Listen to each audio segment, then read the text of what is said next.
Në rastet më specifike që mundam ju thonë që është sfidë për neve është punësimi i shtetasëve të huaj, sidomos grave filipineze, në sektor apo në shtëpitë private. Sot legjislacioni kombëtar nuk e rregullon këtë çështje fare dhe Inspektorati i Punës e ka të pamundur me realizu inspektime te kjo kategori e punësimit, sepse legjislacioni kombëtar nuk e njeh të drejtën e formalizimit të marrëdhënies punës punëtor fizik, që nuk kupton nëse ata kanë kriju marrëdhënie pune në mënyrë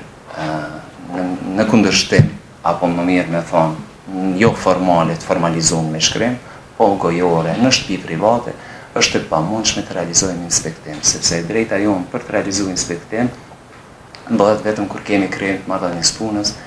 subjekt juridik me persona fizik, që nuk kupton pa qenë biznes i regjistruar në RBK si biznes, nuk mund me kriju marrëdhënie punë. Dhe këtu kohët e fundit tregu i punës dhe shifrat na japin të bazuar në dhënat e policisë se një numër i madh ushtrojnë veprimtari nëpër shtëpi private, të cilët e kemi të pamundur për të realizuar inspektimet dhe për të konstatuar se ajo cënohen të drejta dhe potencialisht janë në këtë situatë pambrojtura dhe mendojmë që ju cënohen drejtat e punës.